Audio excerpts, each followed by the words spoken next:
This is CBC Winnipeg News.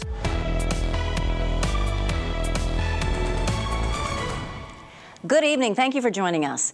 It was a terrible way to end 2023. 3 fatal police shootings in 5 weeks.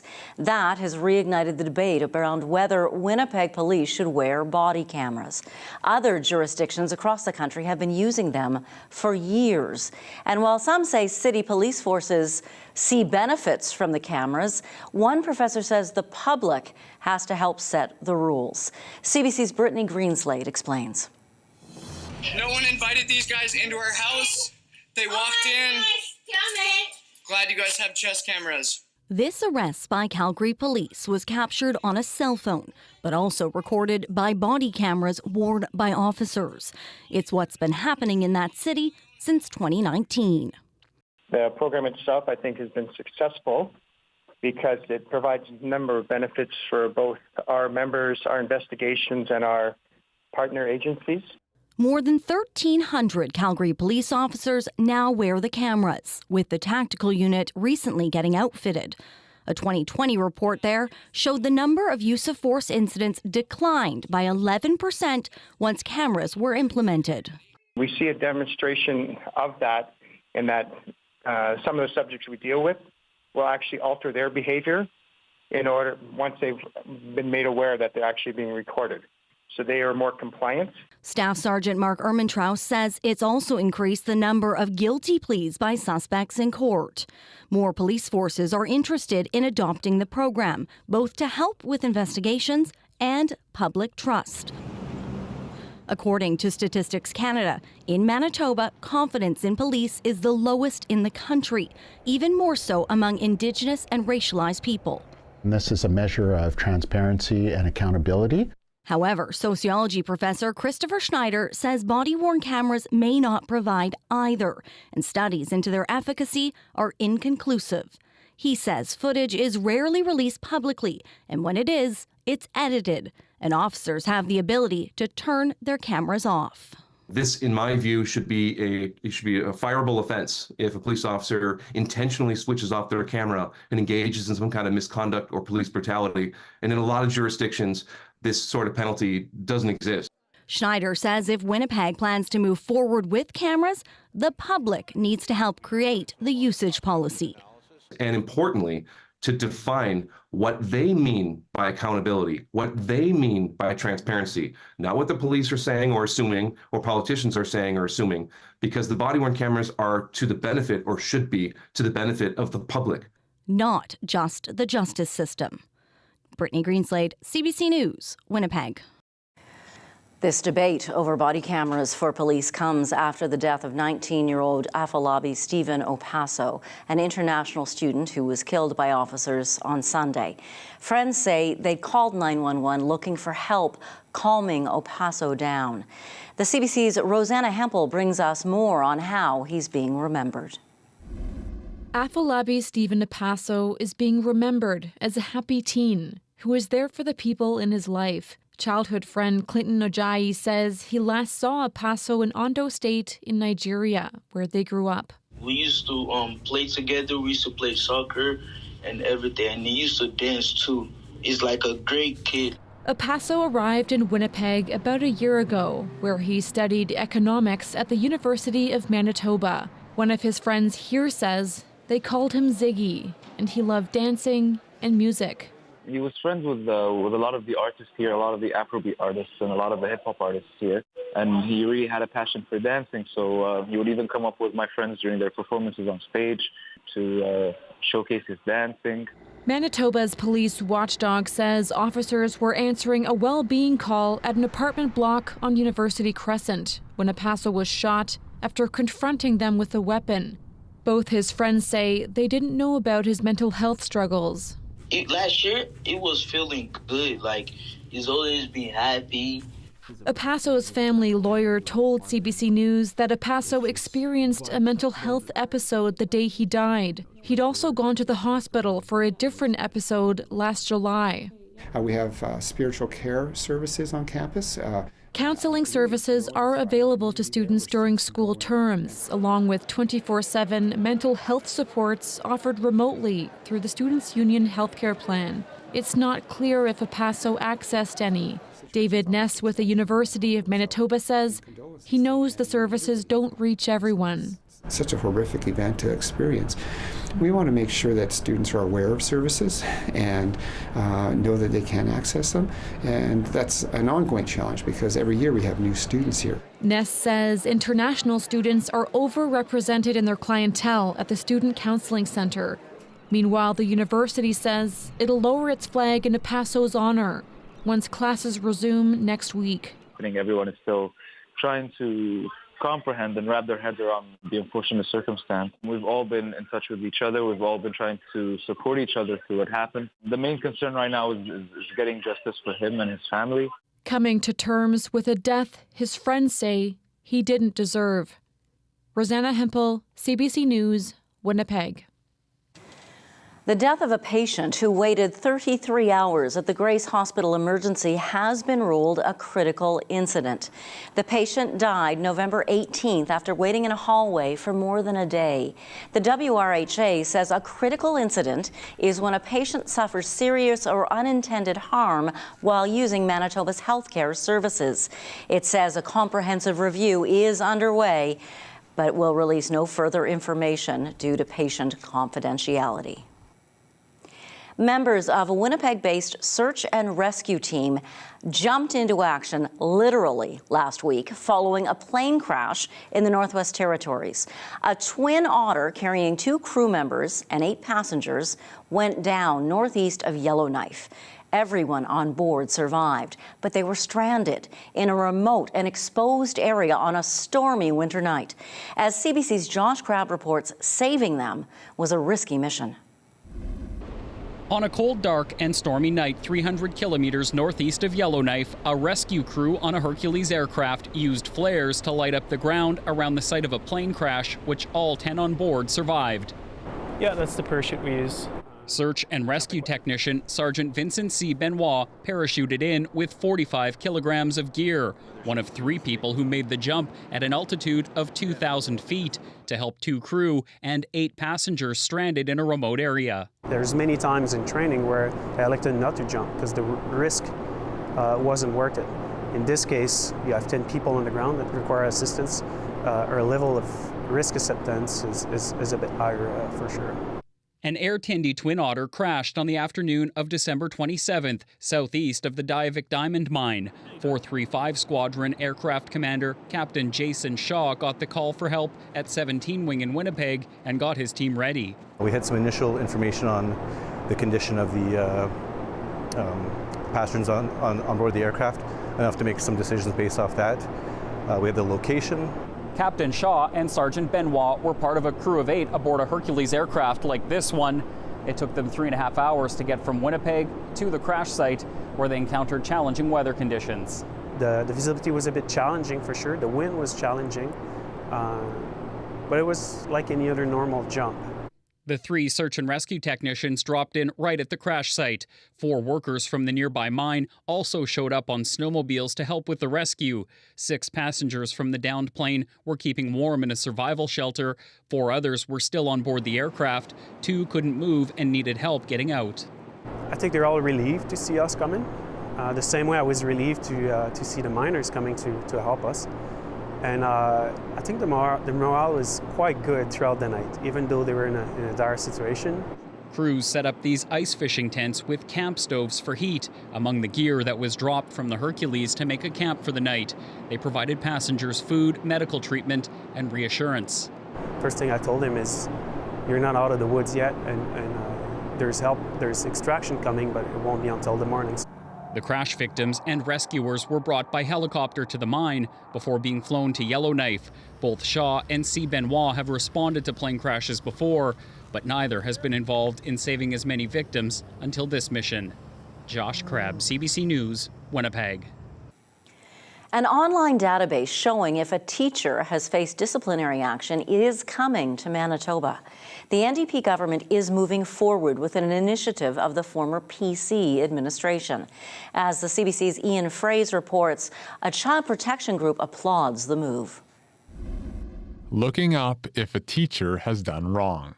Other provinces have it, and soon Manitoba will too. It's a good bill to move forward. I mean, it's just something that reassures parents, communities, that the people in front of their children are qualified to do what they're doing, and also, free of any charges that could put into jeopardy children in the classroom. The online teacher registry will be live a year from now. Nello Altamare is Education Minister. Something that will work well for community members, work well for teachers as well. It's part of a bill to regulate the teaching profession, passed last year by the former Tory government. The Canadian Centre for Child Protection found Manitoba wasn't transparent around teacher misconduct. We're really pleased, very pleased to hear that it's moving forward. The bill also calls for an independent commissioner to investigate complaints against teachers. The commissioner will be hired by January of next year. The new discipline process will be established later. A fair process that's independent from the school divisions is going to be really key. The PC's education critic is eager. It's looking like it's going to take a little bit longer than what we would have implemented, but that being said, priority of students is number one, so I'm glad we're moving forward. The Manitoba Teachers Society initially called this bill anti-teacher, saying teachers would be exposed to frivolous complaints because the definition of misconduct is too broad. The union did not agree to an interview, but said it would happily take part in upcoming consultations with government. Ian Fraze, CBC News, Winnipeg. Free pads and tampons could become a permanent feature in City of Winnipeg facilities. A pilot project found the cost of providing the products was significantly lower than expected. The city budgeted more than $58,000, but total costs were nearly a quarter of that, $16,500. So now city staff say the hygiene products should be permanently available at 9 city facilities. Those would include the Millennium Library, Turtle Island Neighbourhood Centre, and Elmwood Kildonan's pool.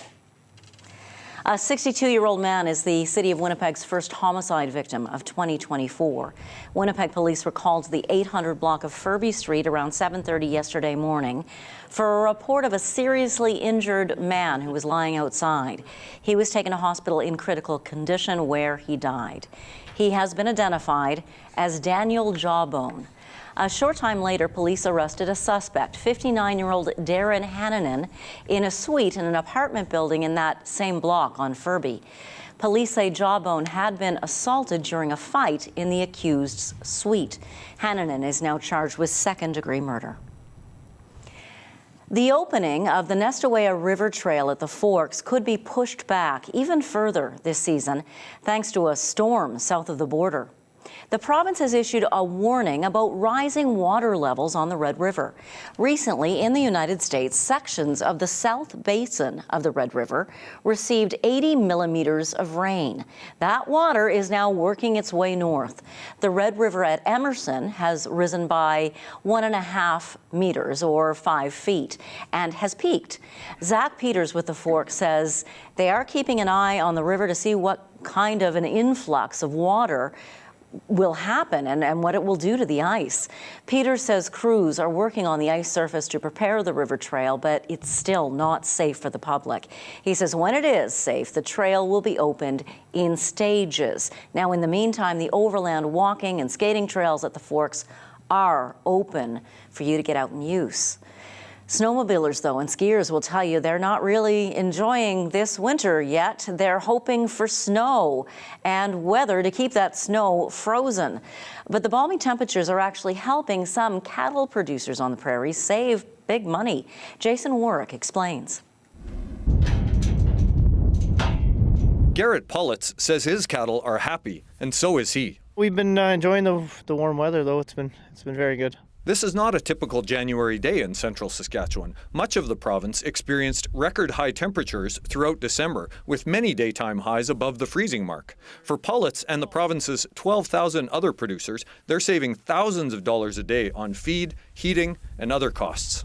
We can use a lot less cost-efficient feeds, and they utilize their energy levels at a different rate when the weather's warm, so they can stay healthy and maintain their body condition off way less high energy feeds and stuffs like that. So we go through a lot, half the straw, half the bedding, half the work, half the employee manpower, like a lot of different positives. Less fuel, less everything. The head of the Saskatchewan Cattlemen's Association says it's been extraordinary. Keith Day says with fall grazing areas still available, it can save producers up to $4 a day per animal on feed costs. With a herd of 700 cattle, that's thousands of dollars daily. Well, I think for most producers, it's been quite a blessing. It's saving lots of money for, compared to a normal winter. But the warmer weather has not come with snow or even much rain, and the financial savings of winter could be overshadowed by continuing drought this summer. The provincial cattle herd sits at roughly 2 million heads, and it's been significantly reduced each of the past few years as watering costs have soared. Well, we have basically been in a drought since 2019, so we don't even remember what moisture is in this area. So it's going to get scary. Pullets and others say this balmy weather and the cost savings will still not make up for the 3 years of drought and losses that they've suffered here. But he says for now, they'll take what they can get. Jason Warwick, CBC News, Bigger.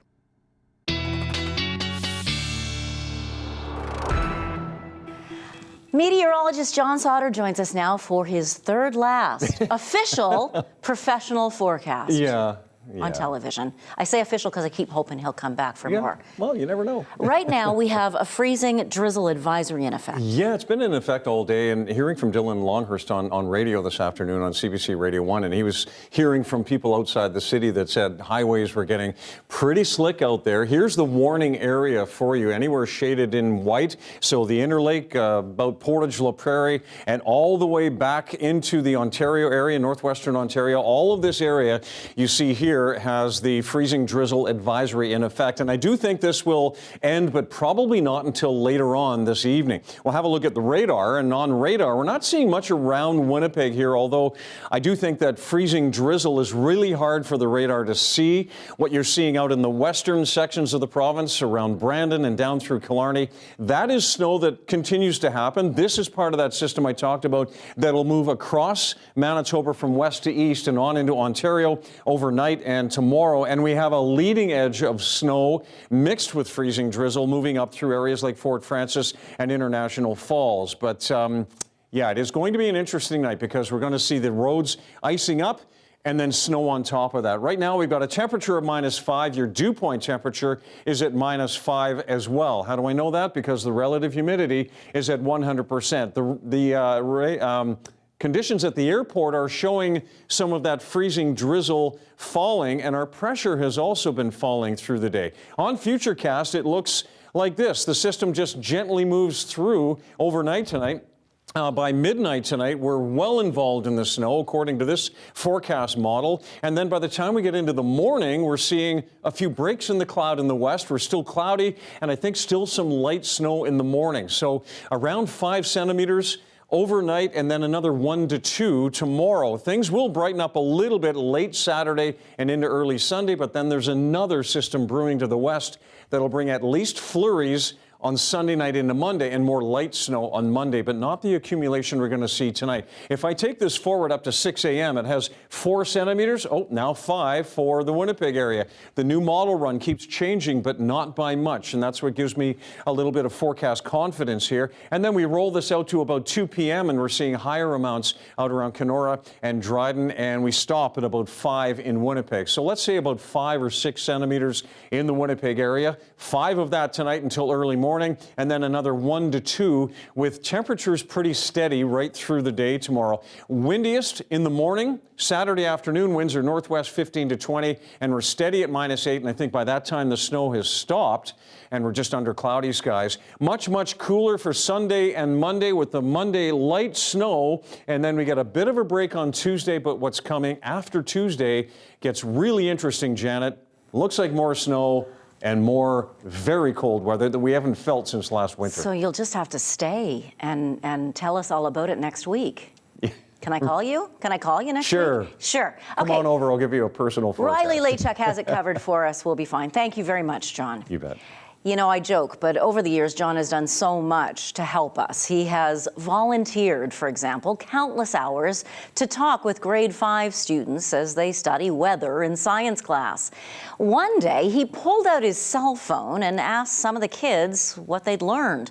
That segment became a segment called Johnny's Mini Meteorologists. We will have national and international news for you in just a moment, but first, as we head to break, take a look at this. Want to go over to the weather map here and explain what that scribble is on there? This is the You got it. Come on. cumulonimbus. Well done. The cumulonimbus cloud is the storm cloud. You know, storms, thunder, lightning, stuff.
A boy whose immediate family members all died in a truck attack spoke at the killer's sentencing hearing in London, Ontario today. The 11-year-old spoke about the loss of his parents, his sister, and his grandmother in June 2021. Thomas Daigle reports. To hear from young students describing their grief, the Islamic school at this London mosque hasn't been the same for 2.5 years.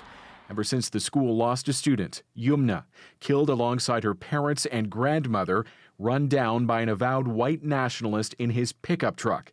Yumna's young brother was seriously injured. That heartbreak doesn't really go away. So what I hope is people across the country, across the nation can get a glimpse of that. Today, inside the courtroom, the surviving boy's words were spoken by his cousin, delivering the 11-year-old's own victim impact statement, the boy's first public comments since his family's murder. "The offense has made me very sad," he wrote. "I can't talk to my family anymore and make new memories with them.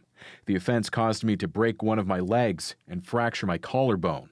We hope that the sentencing will, take a strong action to make sure this is clear, that, terrorism of this nature will not be tolerated in our community. The child's young schoolmates read their own emotional victim impact statements, with one boy telling court, "Some people are going to hate us for who we are, and this guy showed it to all of us." The convicted murderer, Nathaniel Veltman, sat in the courtroom expressionless, all of it part of the sentencing process that could still see his attack formally labeled terrorism. We're going to hope to persuade the judges this was not an act of terrorism, that it was an act that was predicated on his mental deficits. Downstairs at that school in London, a part of Yumna Afzal lives on. The mural she painted herself, urging fellow students to shoot for the moon. She and her family are missed by many, their loved ones' pain resonating in court. Thomas Daigle, CBC News, Toronto. A new study calls attention to the growing risk of technology-based sexual harassment in Canadian schools, and it comes as authorities investigate deep fake nude photos of female students that circulated at a Winnipeg high school. CBC's Deanna Sumanek-Johnson has more on this story. Tech-facilitated sexual violence and harassment are on the rise in Canada.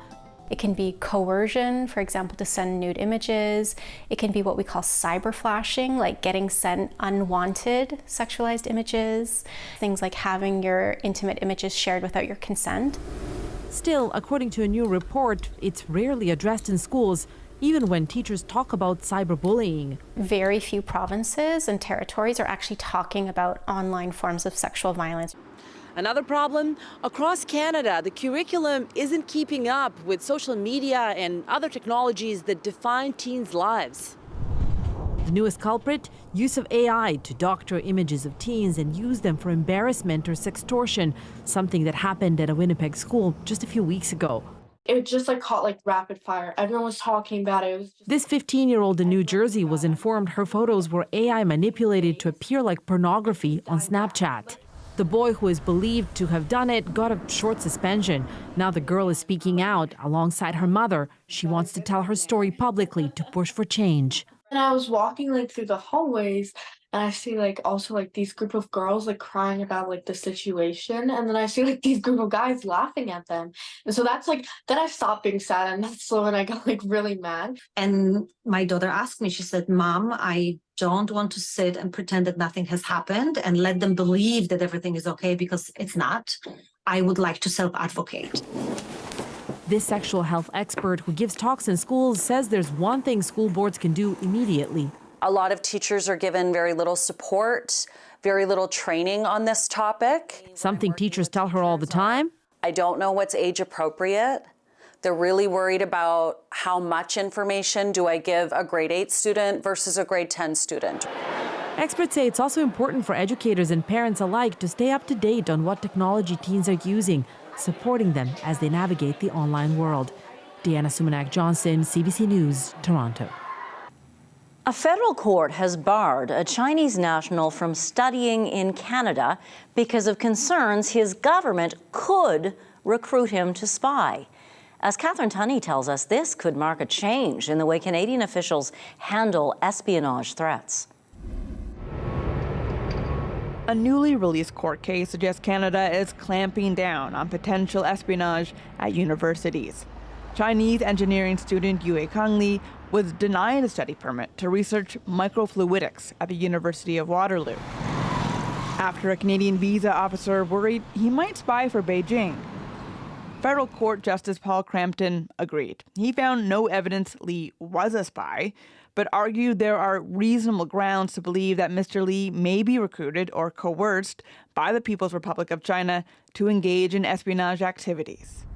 The former director of Canada's spy agency agrees the risk is there. I think that it's beyond reasonable debate that the Chinese, both in Canada and in allied countries, have used universities as a means of acquiring intellectual property of use to their military. I think it's something then that universities themselves need to be watching for not admitting students who may be a security risk.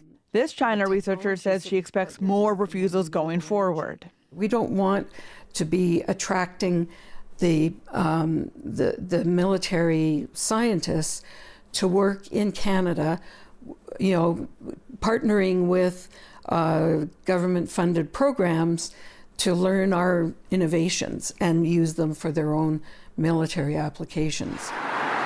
Others say it's time to seal off sensitive areas of study from countries like China entirely. We should promote bringing other countries' students to this country as much as we should encourage Canadians to study abroad. But surely there must be a certain number of critical areas where we and our allies have decided we do not want to share with a strategic adversary. Li's lawyer did not respond to a request for comment. Experts are also urging the federal government to share more intelligence with universities so they don't open the door to potential security threats. Catherine Tunney, CBC News, Ottawa. Health Canada has approved a new RSV vaccine geared towards safeguarding two groups who are most severely affected by the virus: adults over 60 and pregnant Canadians who can pass the antibodies on to their newborns can now be protected through immunization. But it might be a while before those who are most in need can get the shot. Carolyn Dunn explains. The new RSV vaccine, Abrezvo, is already in production and in demand globally. Now it's approved for use in this country. It was tested in pregnant people and it was found to be safe. A Canadian first, it's to be given to individuals who are 32 to 36 weeks pregnant. The antibodies are transferred through the placenta, meaning newborns are protected from birth to 6 months. It has been shown to reduce the risk of RSV hospitalization in infants during the first 6 months of life by almost 60%. That holds promise to help ease a healthcare system routinely overwhelmed by pediatric RSV. It's a highly contagious respiratory illness that can have severe symptoms, especially in young children and seniors. The new vaccine is also approved for use in people over 60, the second to get the green light from Health Canada for that use. The head's going to go right there. While approved, the vaccine is not yet available to patients in Canada, and there are still no official recommendations for its use here either.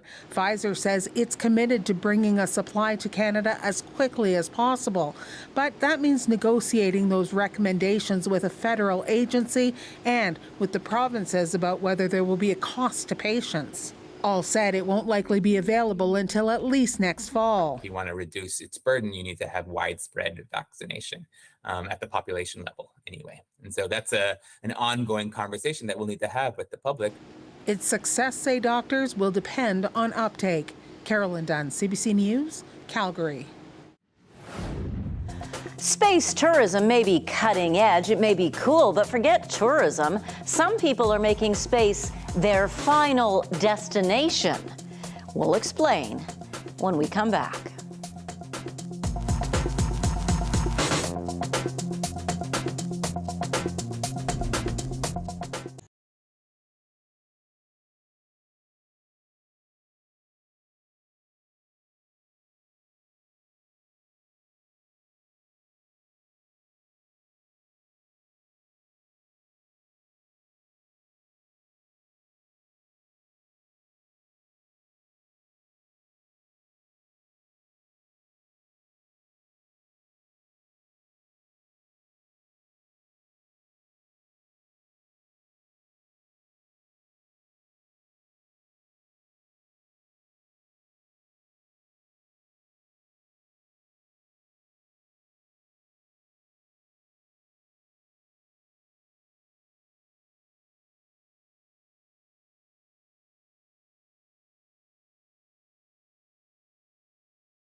Space tourism may be incredibly expensive and cutting edge, but already people are making space the destination for a different kind of journey, their final one. Instead of being cremated or buried beneath the earth when their time comes, they're opting to be launched, to drift above it. Mira Baines reports. It's the kind of mission Gloria Nolan would have only dreamed of being a part of. And in just days, the new Vulcan rocket will blast off into space.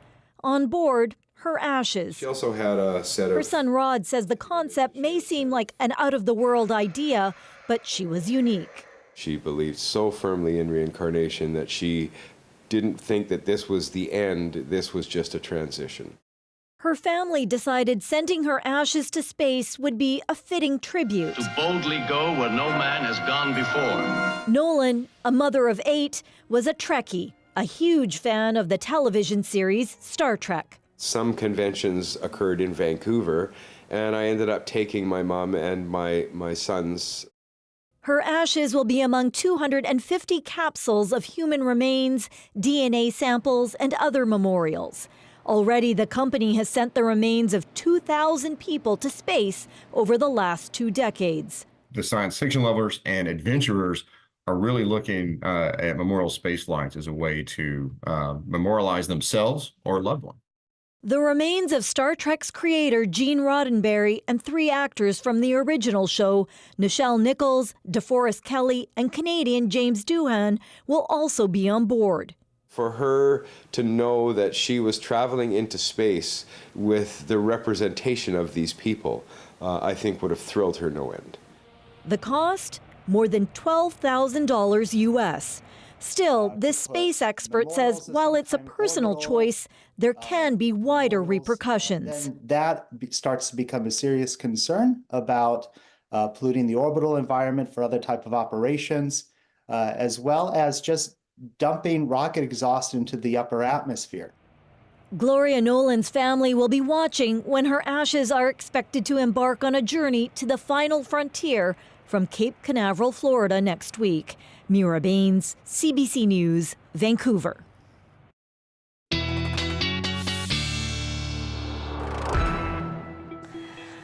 Time now to take a look ahead into your weekend. Yeah. Still some snow in the region tomorrow then? Still some snow hanging around tomorrow. Not so much in western Manitoba, but certainly here in the Red River Valley in the morning, and it kind of lasts through the day the farther east you are, say into northwestern Ontario.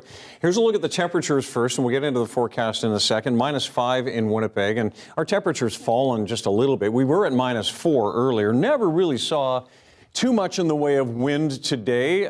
Temperatures already cooling off a little bit out around Brandon, Dauphin, and Swan River. Melita still at -6. Lots of cloud and some light snow falling here. Highways slickening up right around Portage. As closer you get to Winnipeg, it gets slippery, and highways, I'm told, are slippery to the east as well and out into Ontario. Not everywhere, but it could be patchy, and that's almost worse because it can fool you into thinking you've got good traction, and then all of a sudden you don't.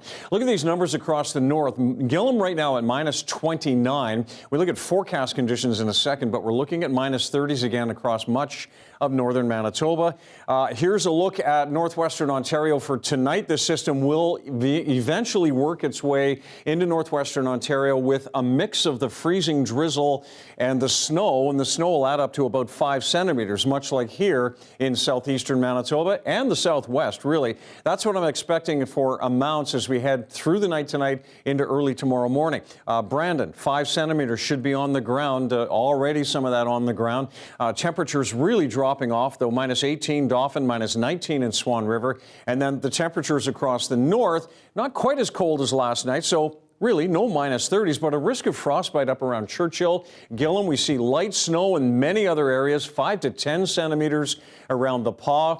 Tomorrow we're looking at temperatures that stay in the -20s the farther east you are. Just a cloudy -19 in Thompson and -17 in Flin Flon, and just some leftover morning snow around Norway House. Here in the southwest, you'll start to see some clearing in the cloud as the system continues to move off into Ontario. So daytime highs here are really on the cold side of the low and much colder than what we're seeing tomorrow in through southeastern Manitoba, Winnipeg, Steinbach, -6 to -8. Still some morning flurries around. And then as we get into northwestern Ontario, still mild for this time of year, especially in Fort Frances, and just periods of light snow on and off right through the day. I'll be back a little later with a final look at your freezing drizzle warning, if that's still in effect, and I think it is, and your 7-day forecast. Thank you, John. You're welcome. Tomorrow night would traditionally be Christmas Eve for Ukrainian Manitobans. But just weeks ago, Ukrainian churches in Canada decided to follow what Ukraine itself has done, and they changed to a different church calendar. We'll talk with someone who has mixed feelings about this change from tradition after the break.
Many Orthodox Christians will be working hard tonight and tomorrow preparing for a big Christmas Eve celebration Saturday night. For Ukrainians, though, this may be the last year they celebrate Christmas in January. In an effort to move away from Russian traditions, Ukraine adopted a different church calendar. Its Ukrainian-Canadian counterparts followed suit. Holidays shift by 13 days, putting Christmas on December 25th instead of January 7th. Nick Kowalchuk is a Ukrainian Manitoban who will be hosting guests tomorrow. How do you feel about the change, Nick? Oh, it's bittersweet. I mean, it's we've been doing it all my life, having it on January 6th, the eve of Christmas, so it'll be awkward to figure out what's going to happen for next year. I mean, it's I'm following suit with the church, and I wanted to have something like this happen 10 years ago, because the Greeks have done this change already. So other Orthodox churches have made the move, made the change. So I figured, well, if they've done it and we're showing solidarity with our counterparts in Ukraine, then why not? But it's been your family tradition for so long, for your whole life. You've had Christmas in January. Yep. So that's a change. It's awkward. Yep. It's awkward. And well, but again, it'll be more to the hustle and bustle of the 24th and 25th, our siblings and their kids all have extended family and have over the last 60 years have done their own things, or the last 40 years, and have done their own things on the 24th and 25th, and so we'll be kind of intruding into those festivities, but we'll make it work. If you make it work, and if you make it work in December, will you stick to other Ukrainian traditions like the meatless meals, meatless dishes? I believe so, yeah, because that's a big part of it, and so that is very important to us.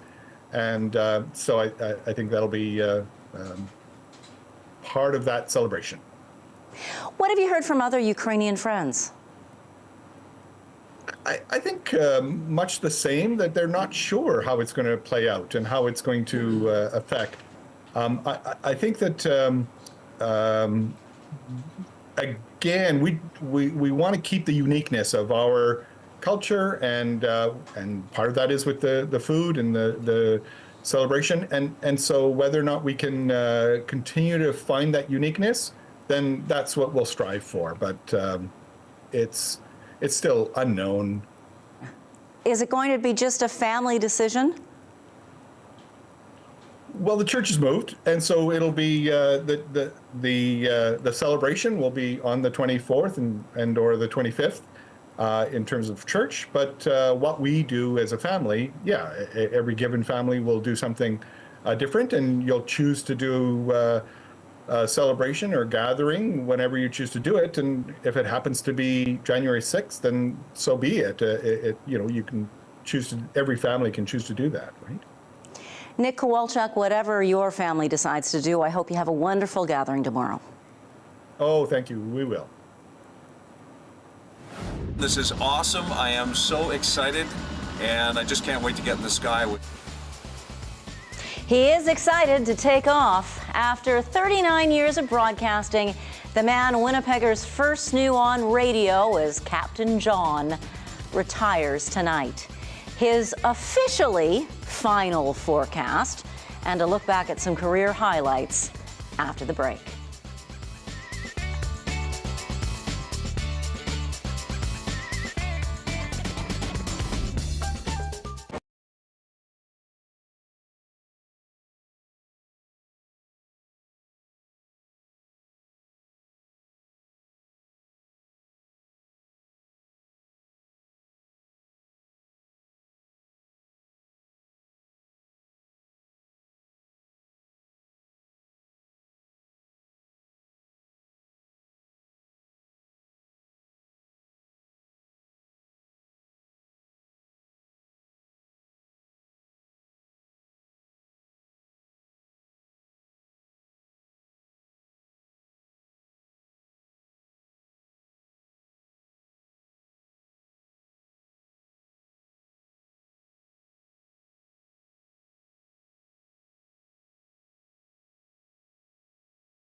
Well, if you're heading onto the highways tonight, I really want you to watch your driving. This shaded area is where we still have a freezing drizzle advisory in effect that really has been in effect all day long. Now, as we get on into the weekend, we will cool off. -13s, that's normal for Sunday and Monday. And then we have more light snow on Monday. A break on Tuesday, more snow and a potential for another 5 to 10 centimeters on Wednesday. And then, Janet, look at Thursday and Friday. -28 Friday morning, -22 for a high on Friday. And as we come back to the desk, I notice there's a sign here. There is a sign. A little elf snuck in commercial break and taped that up. I've got a feeling you're going to meet that little elf a little bit later. I think so, yeah. I think you might. It's Johnny's last evening before he officially retires. I keep thinking that we'll bring him back for some big storm somewhere. You will see him again, You never I'm know. hoping. Yeah. In the meantime, our colleagues Chris Runyons, Riley Lachuk, and Darren Morash worked to put together a little reel for us. Take a look. Now, this is the day meteorologist John Sauter officially joins our CBC News at 16. John, welcome. Thank you, Janet. We need a forecast so we can better understand what this storm is going to do. And for that, we need an ace meteorologist. I know a meteorologist, sir. He might just be the only one who can help. It's time. He's on his way.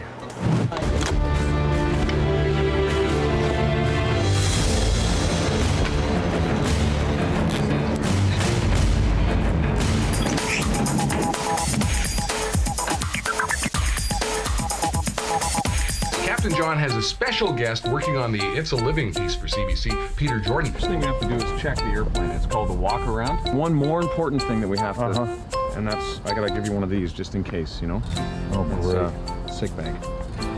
Jordan. Peter Jordan, he's doing a great job up here, Ronnie. He's got his hands on the controls, don't you, Peter? Yeah, oh, that's right. Yeah, I've been flying for it. I keep forgetting that part. What do we got, General? Listen, there's a big blurb, something in the sky. I've sent some fighters. Okay. They won't get there on time, I'm pretty sure. Santa is heading right in the middle of it. Red nose. His device is not working. What are you going to do about it? Well, General, I'm looking at the 700 millibar flow. It looks favorable, and that's a quasi-stationary front. What are you talking about? Explain yourself. Can you fix it? You know what, guys? I think it's going to be fine. I think that's all going to move down to the south, and Santa will be fine until Rudolph's nose comes back online.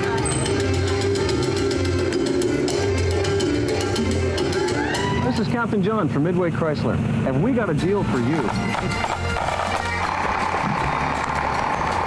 If you want to cheer up your staff on a cold Monday morning, here's an idea.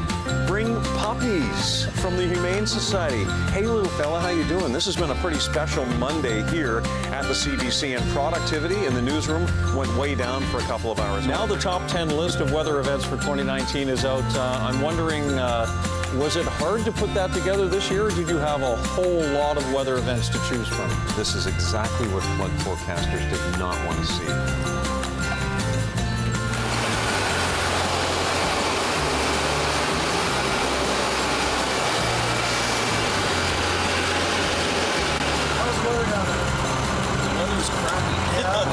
As forecast. My gosh, the memories. As forecast. As forecast. The weather was terrible that day, but what a trip in the F-18. I have to say thank you to some people, and I'm going to turn to this camera and do that. The first people I want to thank are the viewers, the listeners, the people who have, watched me on the web. To be invited into your homes on a nightly basis is my privilege and my honor. I thank you for sticking with us. You have choices, and you chose us, Janet and I, here at the desk. So thank you for that. Some other thank yous I wanted to say. John Bertrand, who is our boss here, he brought me over to the CBC. A really good move in my career. I've been here for 16 years. I'm so proud to work for the public broadcaster. This is a great place to work. It really, really is. I want to thank Ron Abel. He's watching from above. He was a mentor in the beginning. I want to thank Sylvia Kuzik for teaching me how to handle being, recognized in public. And I want to thank this person next to me, Janet Stewart, who I've worked with for over 20 years. 21 years. 21 oh no, years. my voice is cracking. People comment that we work well together. It looks like you two are friends, and that's because we really are friends here. And, we will remain friends. Janet is the best at what she does. She really is. It's been a joy and a highlight of my career to work with you, so thank you. And I want to say, as I grab my tissues, because I said I wasn't going to cry, there's a trust that we've developed in 21 years that is going to take a little while to get with anybody else. This is the end of our day, right? Imagine the end of your day, everything's gone wrong perhaps, you're all stressed out, live television, a story doesn't play, you get a minute to fill. What are you gonna do? We are gonna give you flowers, is what we're gonna do. This is Kim, John's wife. This is my lovely wife who has helped me. There hasn't always been an easy time in my career, but the love and support from this woman has been outstanding and unwavering. And, you know, if there's a scale for love, this is off the scale. Off the scale. No, thank you. So Thank you, John honey. has my back on TV, always has, and Kim has his at home. And be happy, have fun. Thank you, everybody. Good night.